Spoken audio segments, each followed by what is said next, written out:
let us begin our workshop for this week. Really, because we're gonna continue. We're gonna go over the super duper basics tonight. We're gonna build a character slowly, step by step.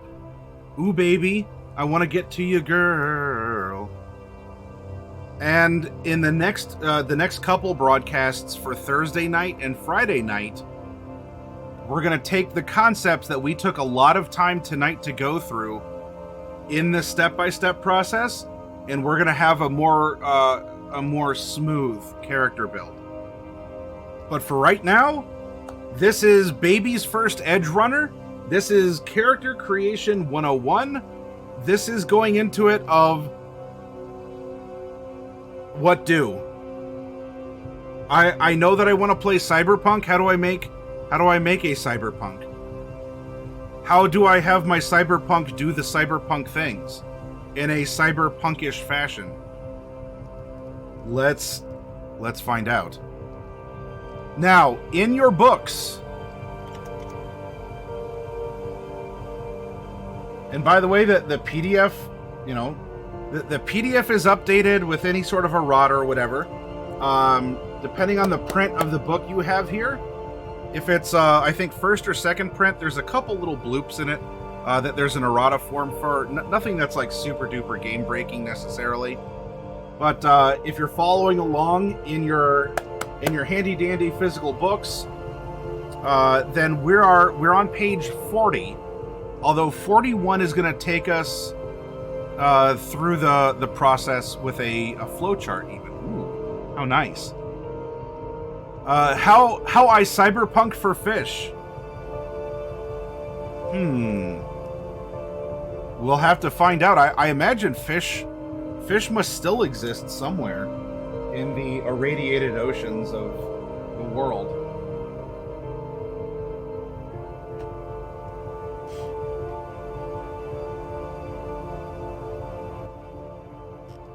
Let's turn that background music down a little bit here.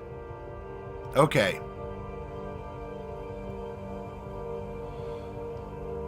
In our workshops, how most of us have met, you've probably seen me build a D&D character. And there's a methodology that I had been using that is going to get us to that point. And that is through our spreadsheet here, our manual of player character golems.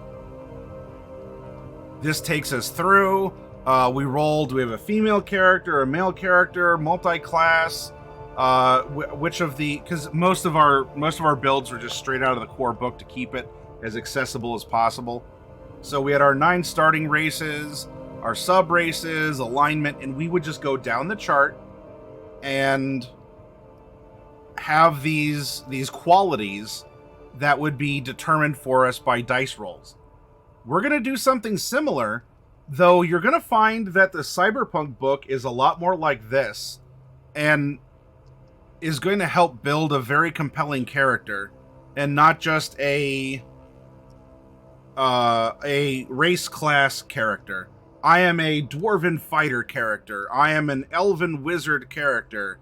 I am a halfling rogue character. As it's an unfortunate habit that, including me, when we are asked to describe our characters, that's usually the first thing that comes out of our mouths. Oh, I'm a tiefling sorcerer. What does that tell me? It doesn't really tell me anything. It's like if I ask, you're talking about a friend of yours. I say, well, tell me about your friend. Well, my friend is a human accountant. Oh, okay. I guess that's a description, but tell me about your human accountant friend, please. So there's a lot more in D&D. We want to focus on, well, here in our workshop, we focus on the background of the character. The background builds the character. The background helps flesh out the character's character and their identity, and I put way more stress on that In this case, we have a charlatan who masquerades as a royal byblow, sort of a non-heir or something, but still wants the clout kind of a thing. There's a lot more to the character by describing it that way than just saying, "Oh, I'm a half-elf ranger." Who are you? Well, who you are is the majority of your background in 5e D&D. What you are is your race and subrace, and how you do things is your class. Now, let's compare the D&D system. Again, most of us met through D&D. There's probably a strong, I just talk about D&D character building. All of a sudden you go, "Oh, I've been doing this. I've been practicing this for years." All right. Well, how do we fill out this character sheet? What do we do? Now, just like in D&D, there's a couple different ways that you can go through your stats and you can do things. In D&D, you could do point buy, you could roll for it. You could just do a standard array. Wow. I kept, instead of standard, I kept going like satellite array. No, it's not a satellite array. It's not an array of satellites, and I just kept imagining like the solar panels like extending out of a bunch of different. Anyway, my brain is interesting. And let's keep moving. The standard array. Now, in Cyberpunk, you can do things in a couple different ways. There's 3 ways that you can make a character in Cyberpunk. You can be a Streetrat, in which case you just use a template, and that is the fastest. That is, look, I need stats right now, and I'll see what we have and I'll role play it from there.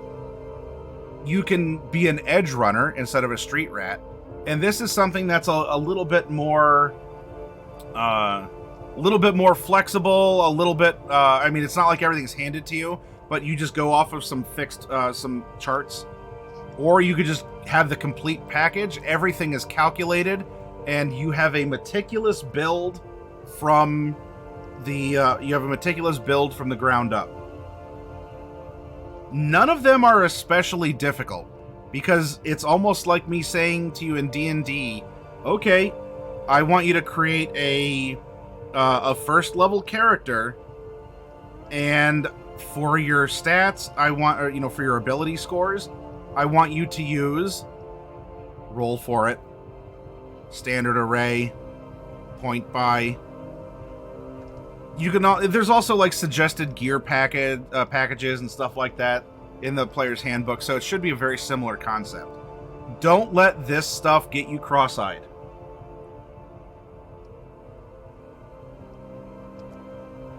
So we're just going to focus on this chart here, right? Soul in the new machine. This is how you would go about creating a street rat or an edge runner character. We have a simple flowchart, right? Let's get into the electronic data, kind of the flow of it, very literally here. All right, we pick a role, nice and easy. And you know how many there are? Yes, don't let those scare you. We're not going to let those. We're not going to let those scare us.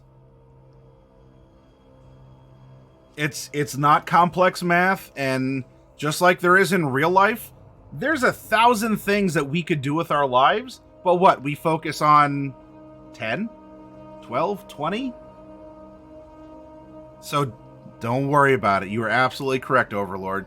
I don't want you to start going, oh, 2 out of 10 will literally never play this game again, even though I've never played it in the first place. And I'm going to go complain on Twitter because look at all these skills. All right, come on, work with me here. Yep, it's not as complex as it looks. All right, so what do? We pick a role. There are 10 roles in Cyberpunk.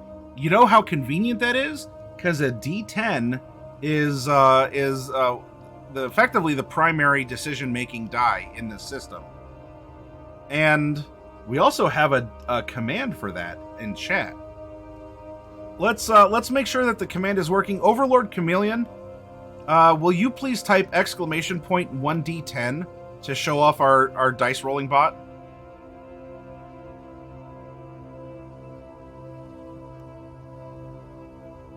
Well, there you go. See, you rolled a d10 and it lands on the 10. So this is how, well, it's not going to show up here. That is going to be how I want to work with you all through this process to make the character. And we're just going to take the evening and do this. I mean, whether this is in a 1-part or 2, we'll see. Because I do need to try and get to bed earlier. I need to get up earlier, as I have a lot of errands I need to run. Darkwolf and I need to go out and take care of a couple things.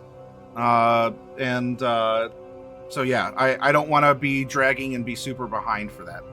Anyway, so you pick a role. Nice and easy. And look at this. There's even page references. Oh, thank you. Next, run your life path. In Dungeons and Dragons, your life path is like your background. This is like your class. This is like your background. And this is going to give us a lot of great detail and is going to immerse us in the setting.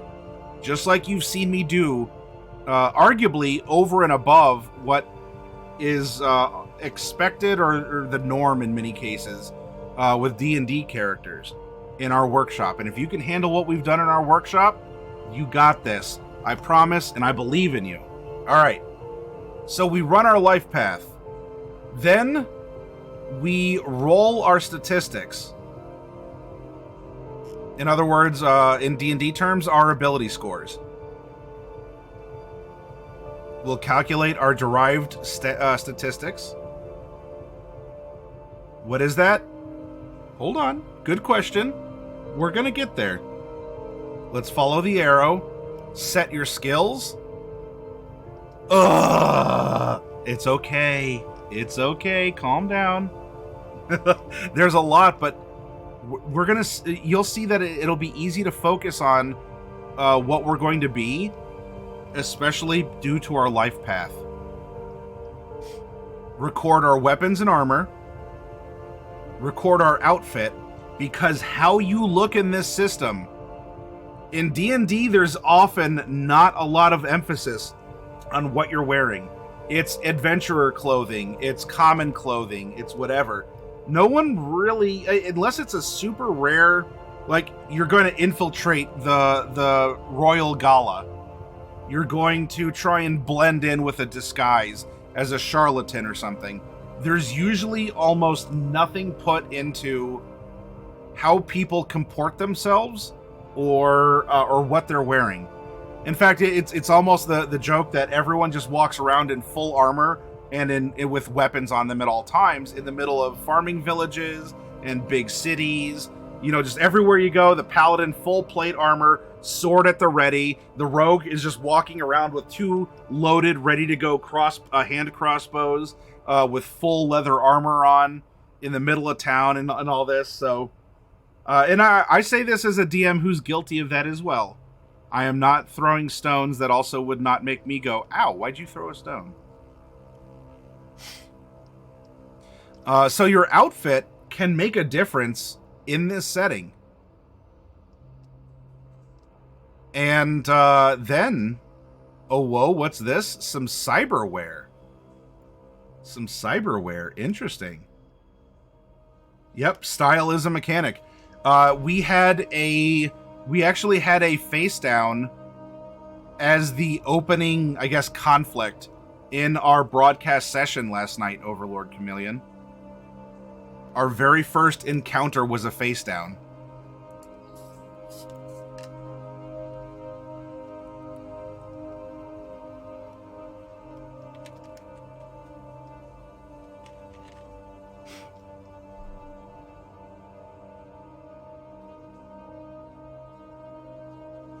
Okay. We see the flowchart. What does any of this mean? How does this work? I don't know. How. And by the way, we're sticking to Streetrat or Edge Runner for tonight. Not that there's going to be a super huge difference here, but let's get through the basics first, okay? Pick a roll. Well, in this case, Overlord Chameleon rolled in chat to test out the bot and rolled a 10. What is our 10th?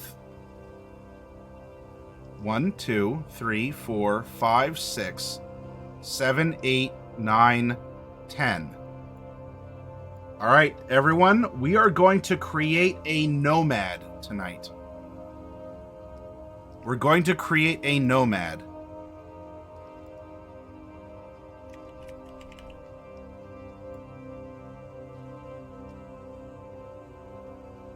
As an archer who has used crossbows as well as any crossbow you can load with one hand, will not be able to punch through full plate, says Cyborg Larry.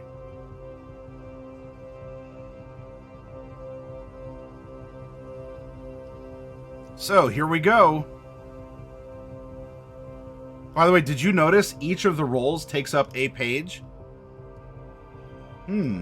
Interesting. How might this work differently than D&D? You're going to watch it. Our roll ability is called Moto. The Nomad's roll ability is Moto.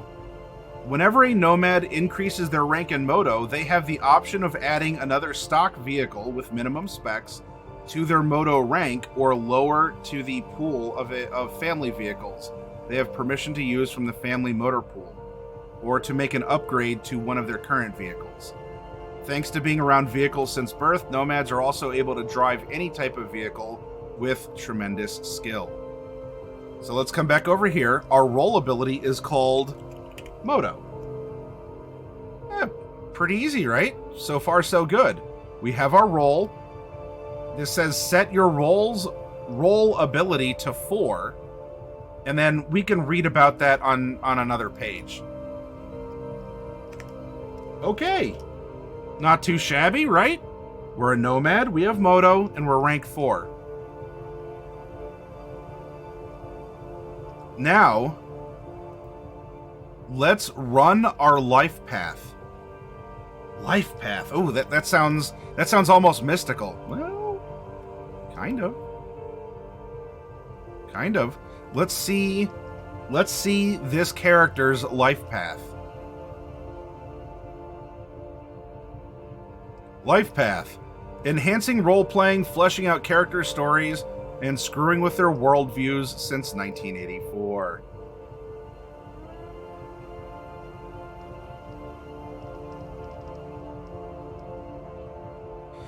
It's like climbing out of a clone vat, if cloning worked that way, that is.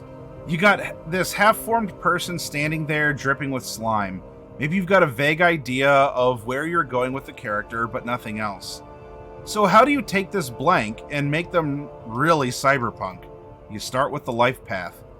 Lifepath is a flowchart of plot complications designed to help you give your cyberpunk character an authentically dark future background. Its sections cover your cultural origins, your family, friends, enemies, personal habits, and even key life events. It's intended primarily as a guide. If you encounter something you don't think fits the character you've envisioned, feel free to change the path as you see fit. Remember, Cyberpunk hinges on role-playing, so make use of the information in your Lifepath run.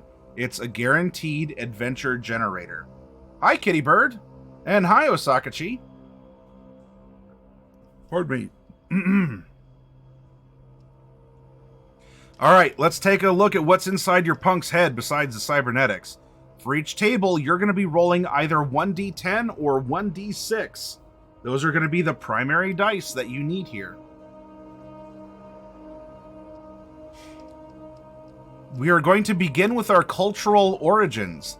The cyberpunk world is multicultural and multinational. You either learn to deal with all kinds of people from all over a fractured and chaotic world, or you die the first time you look side-eyed at the wrong person. Where you come from determines your native language. In Red, we assume everyone speaks street slang, the pidgin that has evolved to be used by almost everyone in the dark future. So common in D&D. But you probably also have another primary tongue you learned at your mother's knee. After rolling to determine your general cultural region, Choose one of the languages from the list adjacent to your cultural region. You begin with 4 points in that language skill. There are hundreds of languages spoken around the world, but for our purposes here, we've listed the most commonly spoken languages in each region during the time of the Red. If you want your character to speak a language that isn't represented, you can go ahead and choose that language instead of one of the listed ones. Okay. So, first up, and Kittybird, you are familiar with the Lifepath, having created Ramon. Why don't you get us started? And I want you to roll a 1d10 in chat. Exclamation point 1d10.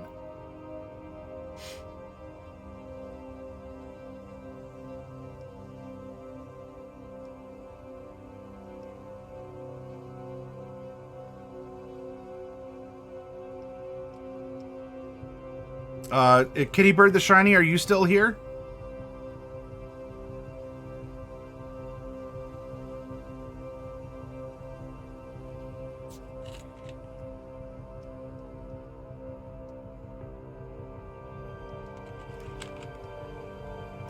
Alright, we might have lost Kitty. Myar, can you type exclamation point 1d10? No spaces. Just the exclamation point, number 1, letter D as in dog, number 10.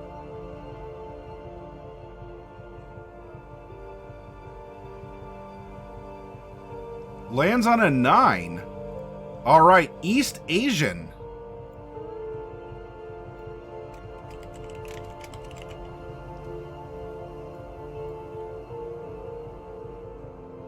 One, two, three, four, five, 6. Now, languages you might know, pick one in your group. There are 6 different languages that are here. Let's get another volunteer. Osaka-chi, are you still here? Well, I appreciate it, everyone. Hold on. Let me call on people, because there's a cooldown on the dice bot.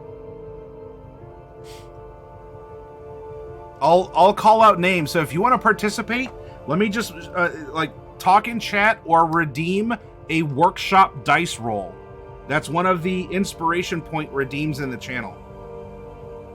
Alright, we don't have Osaka-chi. Coffee Man, we'll go with your D6, and then we'll keep calling out people here. 5 was the result. So 1, 2, 3, 4, 5. Mandarin Chinese.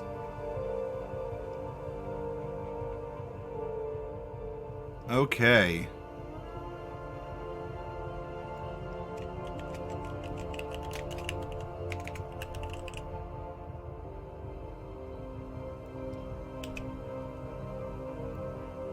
And remember, you begin with 4 points in that language skill. That's why we have Mandarin Chinese up here, and I put a number 4 for the level. Our skill level is 4 in Mandarin Chinese.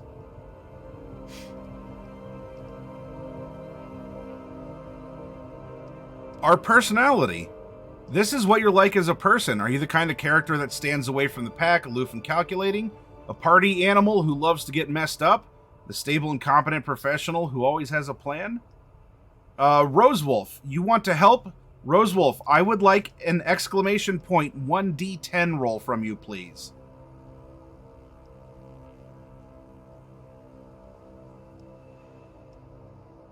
Tell us about our personality. Wow, y'all are big rollers here. It lands on a 9. We are intellectual and detached.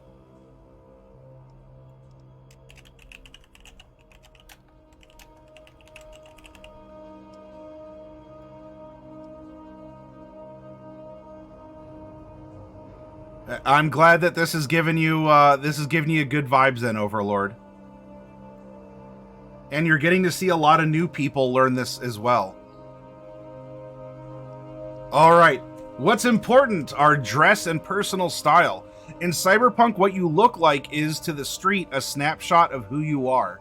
Your clothes, hairstyles, and even personal touches can determine how people will relate to you, for good or for bad. Remember, an exec wearing street casual, a rainbow mohawk, and ritual scars is probably not going to get that promotion they wanted. Note that your clothing style is more about the style of clothes you favor, not the individual items. You could wear a tailored business suit jacket, a rawhide fringed Nomad jacket, a high-tech light-colored urban flash jacket, or even a torn and ripped leather jacket with gang colors all over the back. Each one is the same item of clothing, jacket, but defined by the style of jacket your character favors. So let's have Awkwardmancer roll a 1d10 in chat, and I want you to tell me what is our clothing style that we prefer. This part feels 90s accurate? Well, I'll have you know, second class, that, you know, my Massimo t-shirt, Jinko jeans, and chain wallet will thank you to respect them.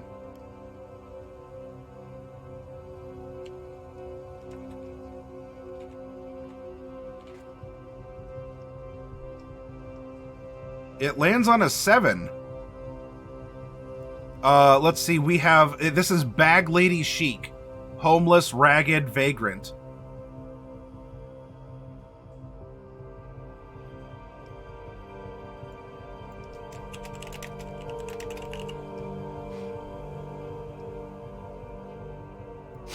Alright, second class elitist.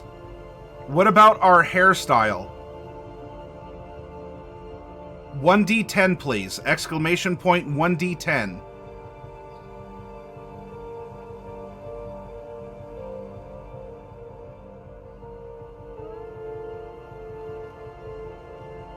Lands on a 5. 1, 2, 3, 4, 5. Bald.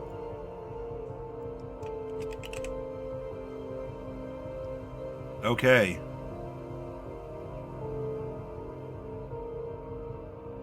Do we have some sort of affectation that we are never without?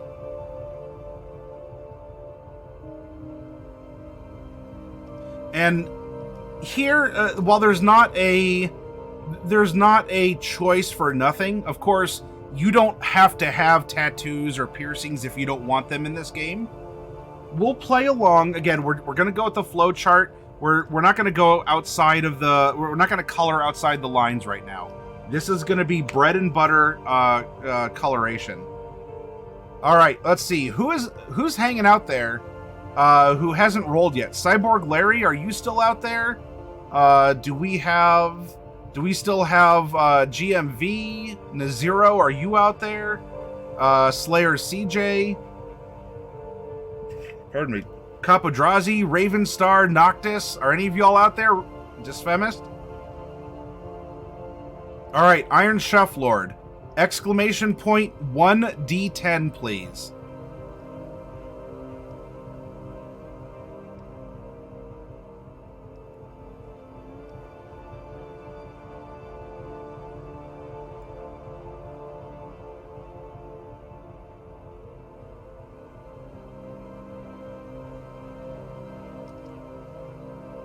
Yeah, but you're working. I won't make you do more work on top of your work than GMV.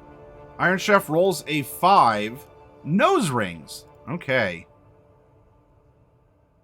Let's see. Where is our affectations?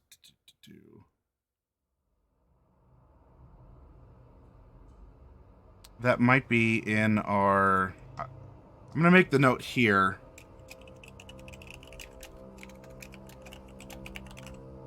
Sorry if I lost it. I want to try and keep things moving, too. Hey, Manchita, good to see you. It's okay, you just have to call me out so I can switch screens. Okay. Your motivations and relationships. What do we value the most? Cyborg Larry, exclamation point 1d10, please.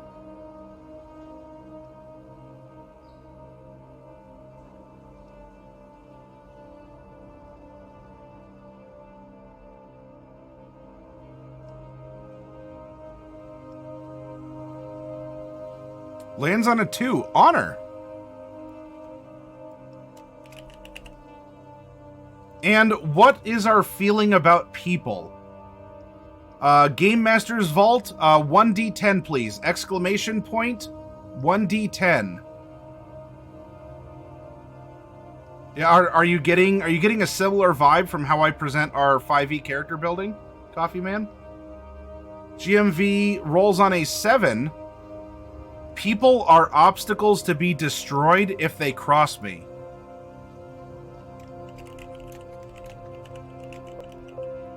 Ooh, not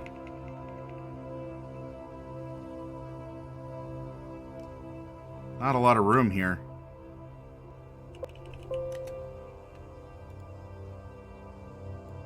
We're gonna write...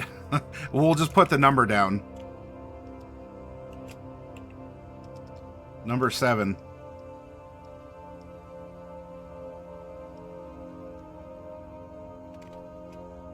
Don't cross me. Alright, number 7, don't cross. There we go.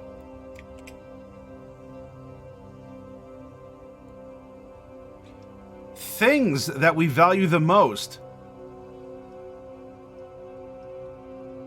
Cyberpunk had them first, D&D added in later editions.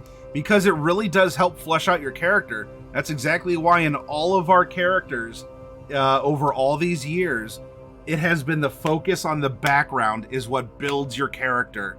The race and the class and whatnot, that slots in. Not that you can't have nuance or you can't explore, familial topics or something. But generally in that system, it's more like, well, a dwarf is a dwarf, of course. And so if you're a dwarf, cool, but that's not telling me anything about who you as a dwarf are. All right, if there's anyone out there who still hasn't Mancheetah, will you please type exclamation point 1d10? But I'm still looking for volunteers for their first roll, and if no one else is stepping up, then I'll recycle, and whoever's still chatty, I'll call on you for a second helping. Oh, all right, so Noctis, please wait until I call people out. Whoa, okay, hold on. Everyone, please. I will call you out. You can redeem points if you want to guarantee a roll, but let me call you out, okay? Because there's a cooldown on the dice. I appreciate that you want to participate, but you gotta, if you're not spending 150 inspiration points to lock something in, you gotta wait for me to call you, because otherwise you're gonna burn out the bot because it's on a cooldown. Oh, it is nice to see people pumped. I'm not upset. I just gotta herd the cats, I gotta herd the cats. All right, Mancheetah, go ahead and give it another go, please.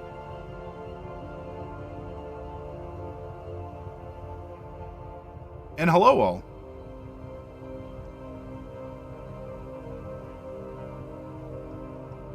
For that, I shall leave a hairball in your hallway.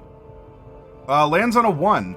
The most valued person in our life is a parent.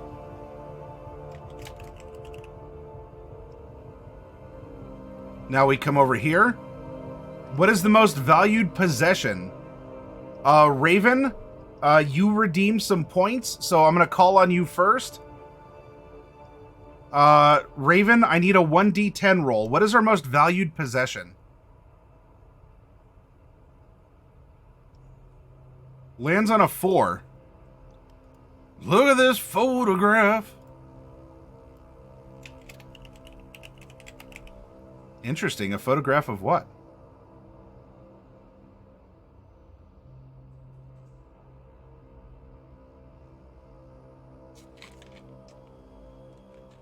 Now we know what you're basically like, so it's time to find out how you got there. It's time to explore your background. Your original family background. Who's your daddy and what does he do? Or, in other words, who are you and where did you originally come from? Were you born with a silver spoon in your mouth, or were you using it to stab your brother so you could steal that extra bite of dead rat you both found? Alright, next up then, as Rosewolf is waiting for a second round, it seems. Now let's have... let's go up to... because we had a lot of people who wanted to get some rolls in. Noctis. Noctis, will you give me a 1d10 roll, please?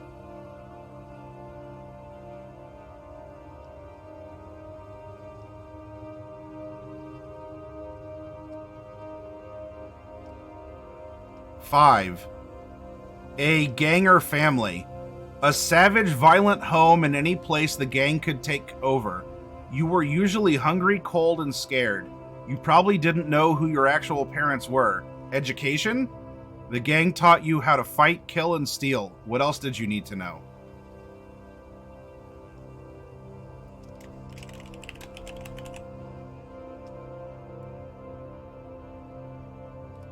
Next, and do you see how all this is flowing one to the next? Your environment. How did you grow up? What kind of places did you and your sibs hang out in? Safe and calm, crazy dangerous, etc. All right, let's keep going down the list of folks who wanted to roll into this here. So we have Demon Quingar. Can I get a D10 roll from you, please? And then Storm's Fate. If you want to volunteer as tribute, I'll call on you next.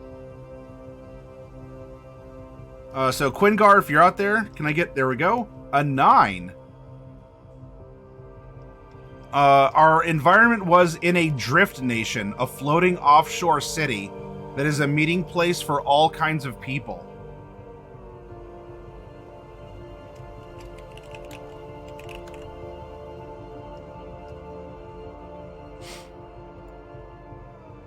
All right, now, Storm's Fate.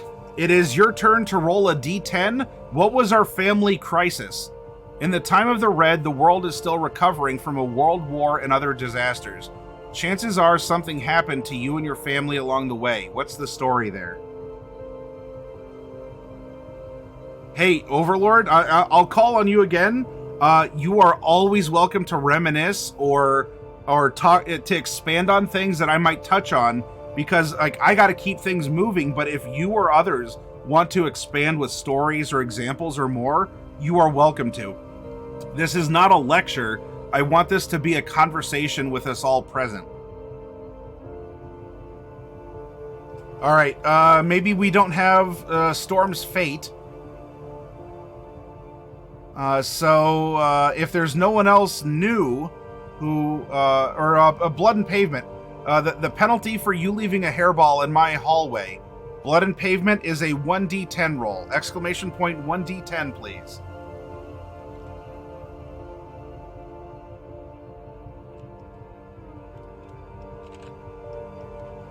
Seven.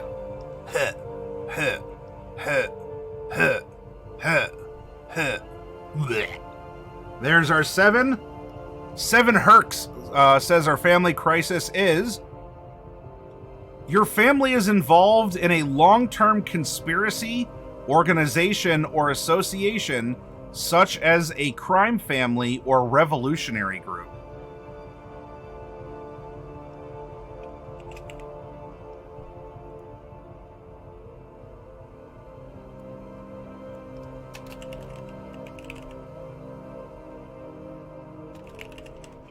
A long-term thing. That's all I have the space for right now. We can come back and reference this if we need to.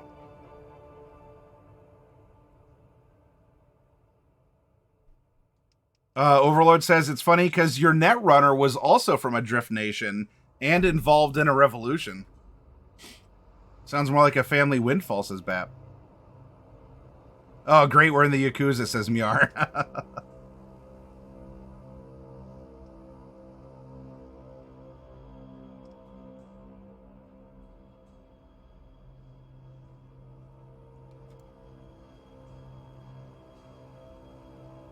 You're friends. It's not all grim. Sometimes you link up with people who have your back. All right, if there's no one else that I've called on for a first-time roll, let's go back to Rosewolf for a round 2.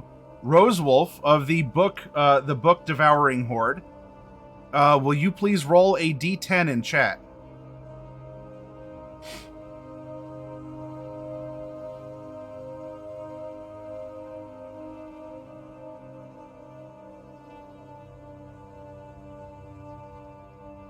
You need the exclamation point in there.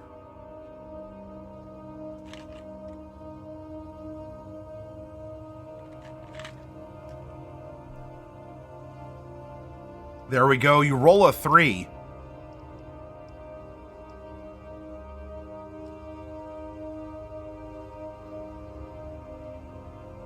Roll 1d10 and subtract 7, minimum 0, to see just how many friends you've made so far in your life. For each friend, roll on the table below. Alright, so Rosewolf says we do not have any friends.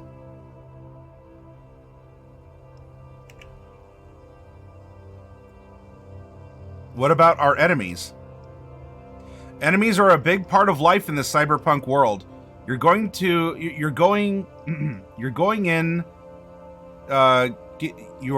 in, get in, I guess that should be going to. You're going to get in someone's face sooner or later, so you might as well find out who they are, why there's a beef, and what they can do to you to even a score. First, roll 1d10 and subtract 7, minimum 0, to determine how many enemies you've made.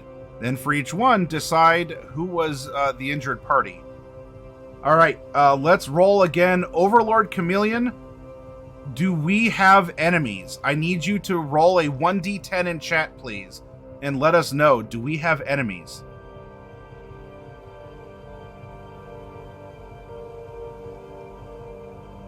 Nope. We're very much a we're very much a loner here.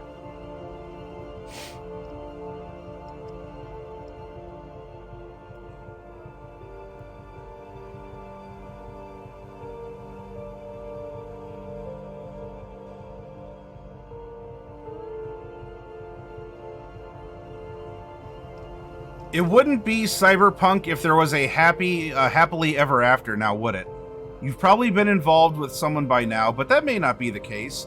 We don't care about the ones that worked. We want to know about the ugly ones that ripped out your heart. We also don't care who they were, what their gender was, or any other details, but feel free to use the personal section above to get your own ideas about what they looked like, acted like, and maybe even had in common with you. Not that it mattered in the end, right? So let's see, did we have any tragic love affairs, everyone? Gamemaster's Vault, I guess this would be kind of like a frenemy. I need you to type exclamation point 1d10 and let us know if we had any tragic love affairs.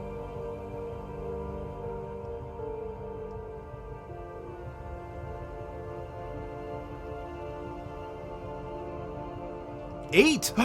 We did! 8 minus 7 is 1. Oh, GMV, you are a heartbreaker, my friend. Alright, so we do have one tragic love affair here. Now, to determine this, Cyborg Larry, I'd like you to type exclamation point 1d10 and let me know what happened. What happened to make our love affair so tragic?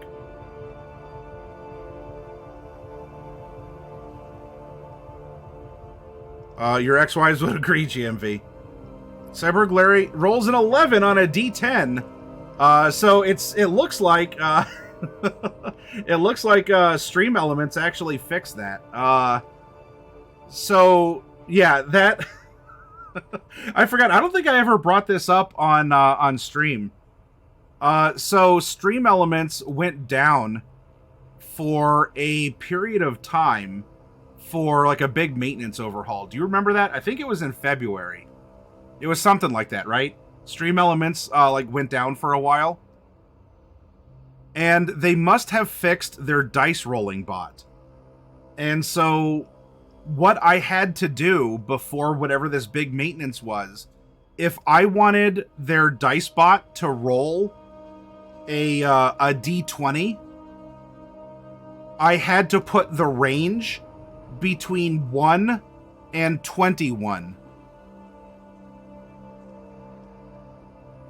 If I wanted a d10, I had to put the range between 1 and 11, because for some reason, their random number generator would exclude the last number in the range. And I haven't gone back to fix the bots because it wasn't until just recently that they fixed their bots. So I need to go back and do that. So yeah, so in the short term, if you roll a d6, you might get a 7. I'm putting that out there. That's a perfect option for a tragic love affair. This character sounds like a Oh, a suicide pact survivor. Interesting. Option 11 on the D10, they were a glitch in the Matrix. Well, so you know what? Let's use it like we've rolled it, okay, everyone? There were 10 options. We rolled an 11, so why don't we have the 11 be something like chat's choice? So, given who we know of this character, we have an intellectual and detached person with bag lady chic. Bald will destroy people if they cross him. He comes from a ganger family. He does value a parent, however, believes in honor. Now, all of this could have been a personality shift after the tragic breakup or whatever happened. Oh, Overlord. The lover crossed him and he had to...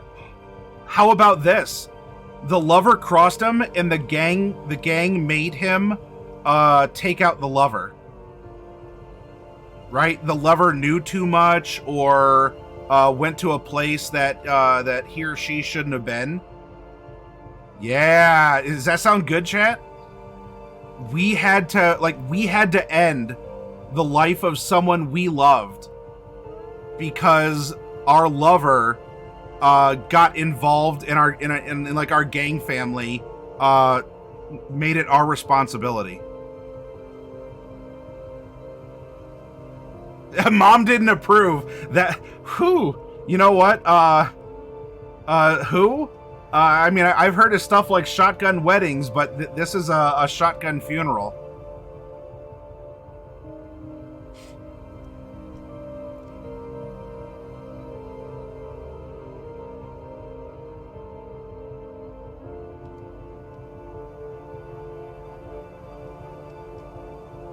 Nope. There's nothing specifically like that in the 10 options, but that was a good check, Awkward Mancer. Yandu didn't approve. So the parent that we like here isn't our father, but he is our daddy.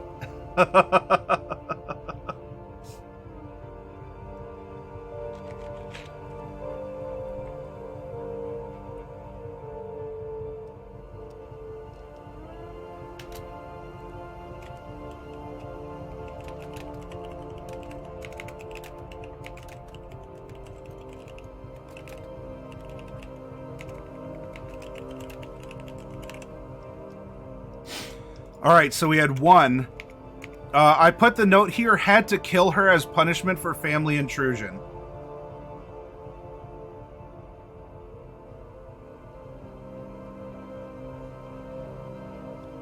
You know your history, your personal style, and your turbulent love life. It's time to wrap all this up by determining what you want out of life. What is our life goal? Who? If you're still here, exclamation point 1d10, please. Exclamation point 1d10. Lands on a 6. Hunt down those responsible for your miserable life and make them pay. Okay.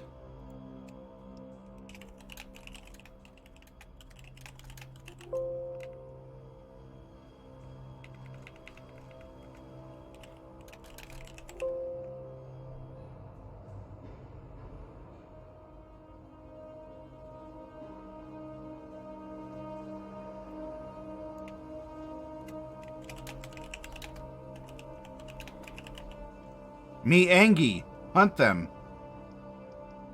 Okay. This is number 6.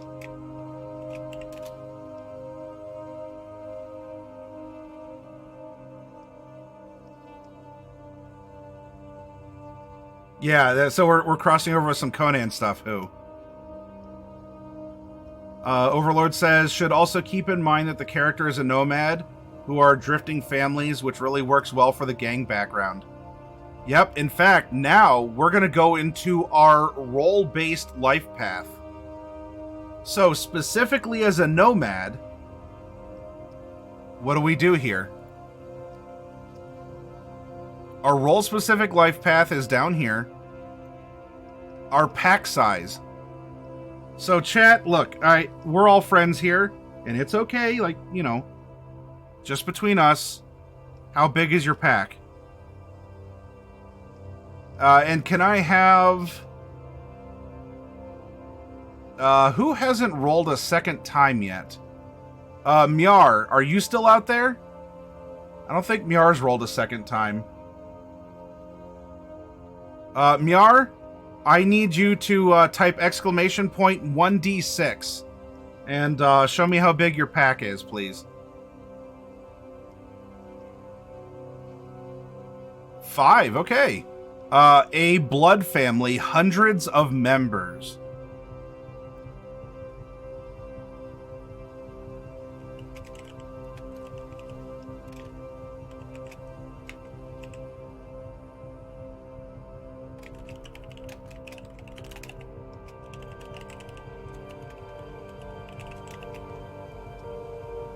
Iron Chef Lord still here? Well, GMV, I'd like to think that we've developed a rapport in this channel over time that we can share that kind of thing. Because look, I don't judge. I am not a family size queen or anything. Like it's okay. You know, sometimes having a small family is kind of cute. All right, next up, is your pack based on land, air, or sea? And then we choose land, air, or sea nomads. For this, let's get a D3 roll, and let's have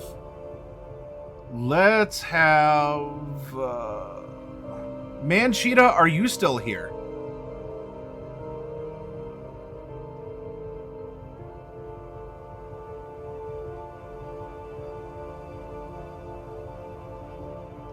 And you're a well, I wish. I would love to have that piece of paper that says I earned my doctorate. I don't have it. I'd like to say yet, but going through the program, even for a lot of it being remote, it takes a lot of time that between the store and the channel and stuff, I just don't have. And unfortunately, I can't just like submit my, submit like a dissertation to get graded and then get my diploma in the mail. Mancheetah, I need a 1d3 roll. Exclamation point 1d3.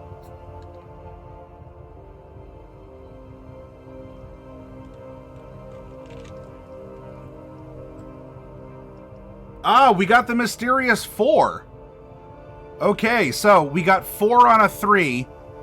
Mancheetah, I'll let that be your choice. Do you want... you choose now. Do you want us to be land nomads, air nomads, or sea nomads?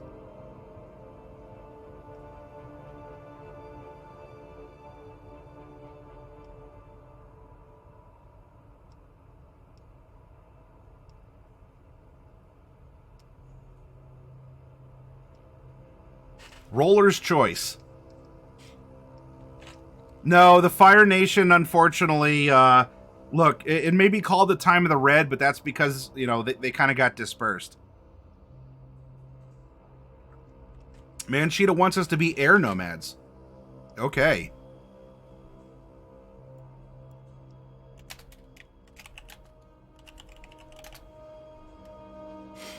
If in air, what do they do? Roll 1d6 or choose one.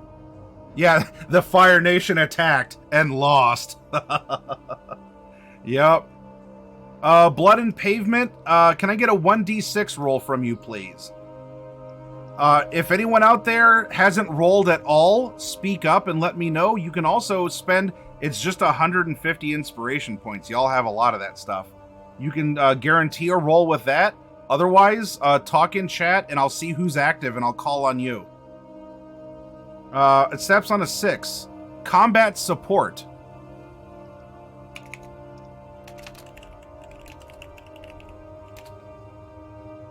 Pardon me. Okay.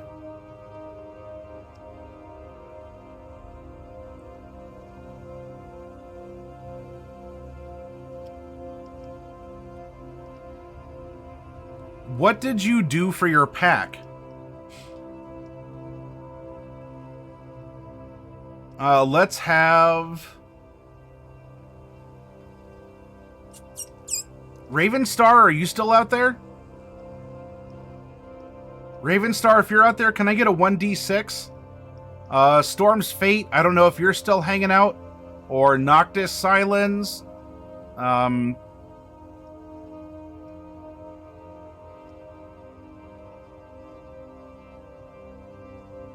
Awkwardmancer? Alright, well, I haven't heard from Raven. Awkwardmancer, give me a 1d6 roll, please. Storm's Fate is not ready to roll yet? Okay. Okay, Awkwardmancer, give me a d6. Stops on a 5. You were a solo smuggler. Alright.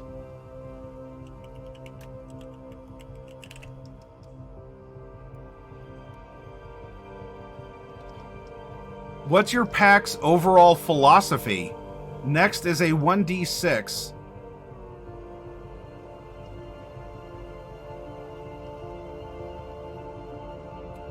Let's have... Or wait, Storm's Fate is not yet that you haven't rolled. Storm's Fate, can you type exclamation point 1d6? I'm sorry, I took that as you're not ready to roll yet. Like, no, hang on, I'm washing my hair. Hold on, everyone.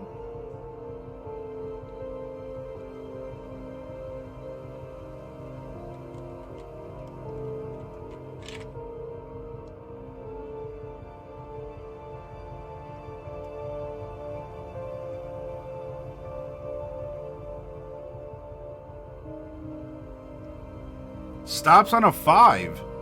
Ruthless and self-centered, willing to do some bad things if it will get the pack ahead. Well, we certainly are progeny of this pack then.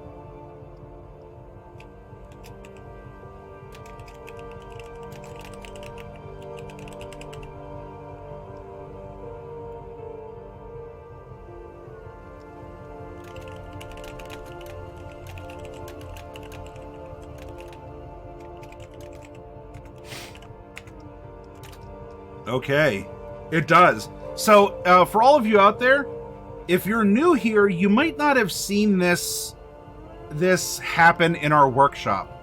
We have a very particular emote.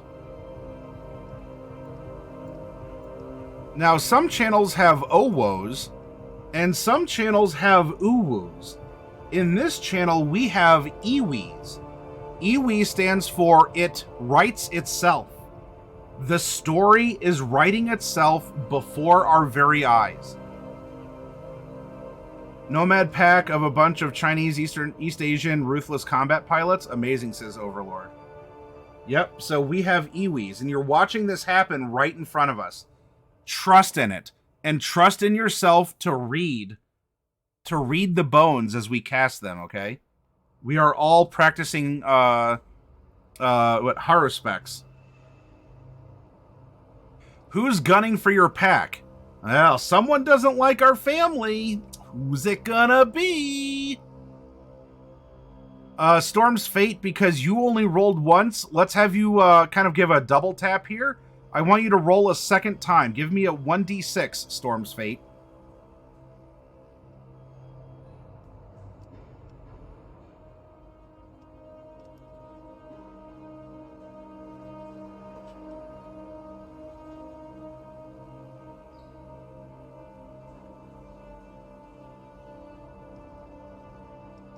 All right, hey, Storm's Fate, you got a 7 on a d6. It is your choice. So if you want to pick one from the, chart, or if you want to make something up, you must not have been here how I explained it. Don't worry, it's gonna happen until I can fix the bot, because they fixed their bot first. Well, technically, I had to anyway. Just roll with it. So we have organized crime, booster gangs. This is who doesn't like us. Does organized crime not like us? Booster gangs not like us?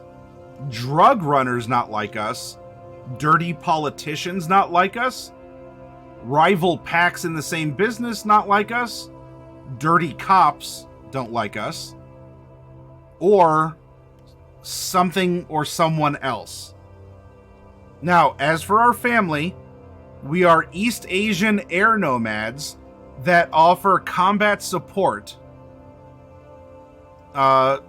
We are a solo smuggler, which in this case, I mean, you could take it like, well, I'm a loner and I'm going to do that. Or you're someone who smuggles solos where they need to go in order to support the combat, right?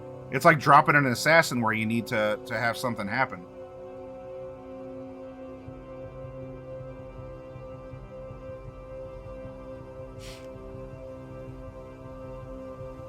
So Storm's Fate, what sounds good? What is gunning for our family?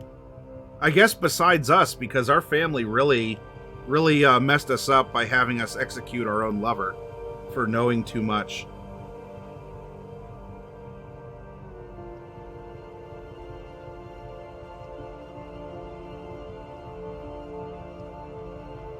A minor clan of Arasaka?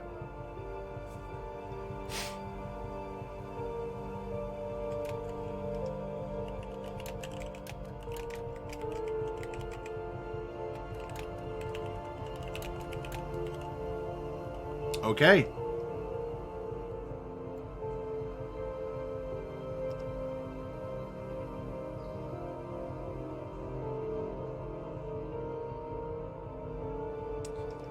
This character creation has been brought to you by Kibble, a treat to eat.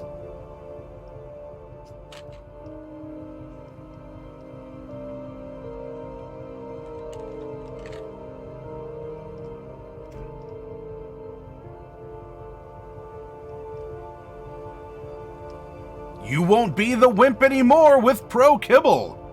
It's scientifically designed to rebuild the molecular fibers of your muscles stronger, faster, and better with 12 chaotic amino acids. And it's delicious. Ba-da-ba-ba.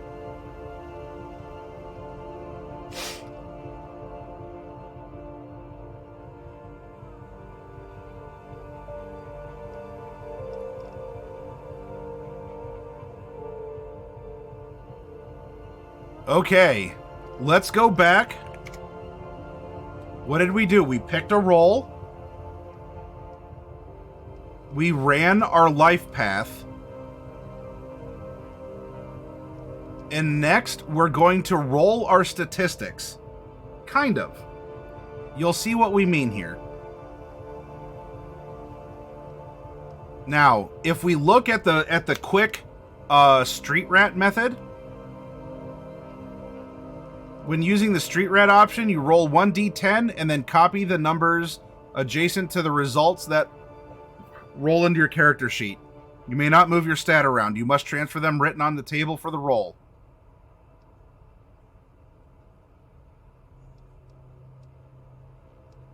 So what you can do is, if you have a, well, here, we'll go to a Nomad. These are kind of like different standard arrays that you might get for a Nomad. And so if you rolled 1d10 and let's say a 4 came up, this is your numbers for your stats right here. Now, if you're doing an Edge Runner style, when using Edge Runner option, you will once again move to the templates for your character's roll. This time you will roll 1d10 for each stat individually, comparing the roll for that against the column. So in this case, there's 10 separate rolls. So either you do one roll in a row straight across, or you do 10 in a column for each stat. What we're going to do to keep things simple, let's do this the Streetrat method, okay? And we're not going to worry about the complete package. That we can do that tomorrow night or Friday night. So don't worry about that just yet. Let's check out our stats. And for our Nomad, Overlord Chameleon, I'm glad that you're having a lot of nostalgia. You're getting into this. Overlord, I would like you to be the one to roll our stat spread here for a Nomad. So I need 1d10, please. 1d10.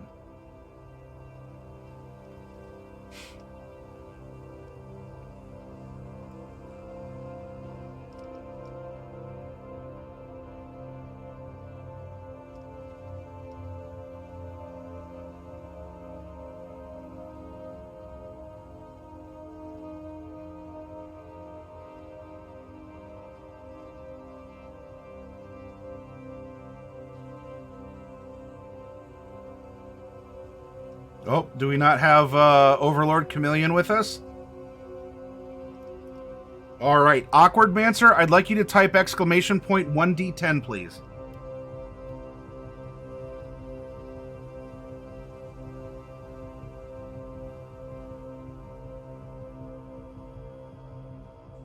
Lands on an 8. All right, I'm going to move this over to make it a little bit easier for me. I'm just going across that row, but you're going to see me fill it in over here. Number 8 is a 5, 7, 8, 3, 8, 6, 7, 5, 5, 5.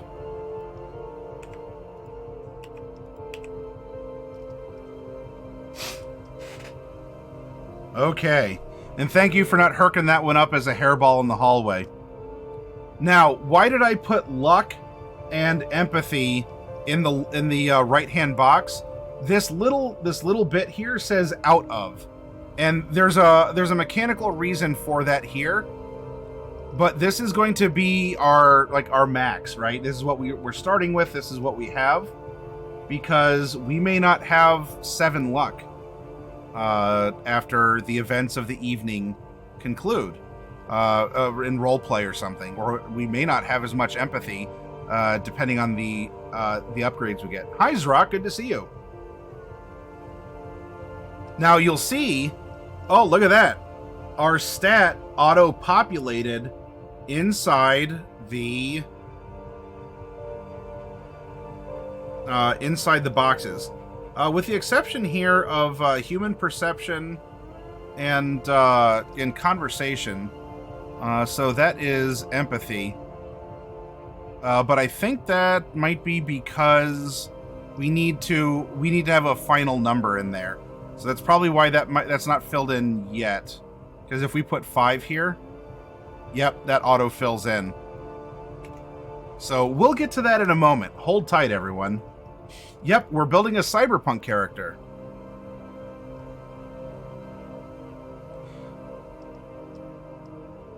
Now, what are derived stats? Regardless of the method you have chosen to generate your original stats, you still need to calculate 2 more values: hit points and humanity. These are your character's derived stats. Called so because they are derived from the original numbers in your stat block. These are stats that are determined by doing something to an already existing stat, like averaging, multiplying, or subtracting. Hit points. Aha! How do we calculate hit points? Well, in Dungeons and Dragons, you have your Constitution modifier, and that can float things up or down if something happens to it. Of course, your class will give you your hit die and such. Here in Cyberpunk Red, your hit points are equal to 10 plus 5 times your body and will averaged, rounding up. And you might go, what? Hold on. It's okay. It might sound a little weird, but there is a chart for this if you don't want to do it yourself. Let's take a look. So, if we look at the FOIL method, FOIL, first, outside, inside, last. What is our, we need to do things in a particular order here. Body and will averaged, rounding up, times 5 plus 10. And we can also just cross-reference it here in the chart, which is probably going to be easier. Our will is 6. Okay, our will is 6. Here is our row. And our column for body is 5. So we come down here in column 5. And we have 40 hit points.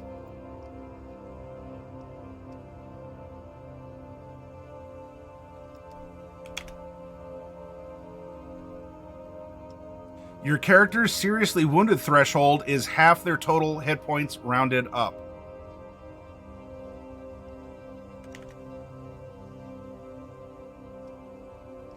And our death save is equal to our body statistic. There we go. Nice and easy. 40, 25. We're filling in more boxes. It's happening. Humanity is a measure of how well you interact with the world and other people in it. People with very low humanity stats have a lot of problems in human interactions. They may become sociopathic, withdrawn, disassociated, or even homicidal. If your character's humanity drops below 0, that represents the death of your character's emotional life. They slide into a state called cyberpsychosis, in which aberrant traits like homicidal mania or mental disassociation can occur. While the addition of large amounts of cyberware, more on this later, most often triggers this state, other traumatic situations can also push the character over the edge. For every point of empathy the character has, they gain 10 points of humanity. For example, a character with 5 empathy would have a 50 humanity. Once again, here's a handy table. It's 10 times empathy. Our empathy is 5, so we have 50 humanity.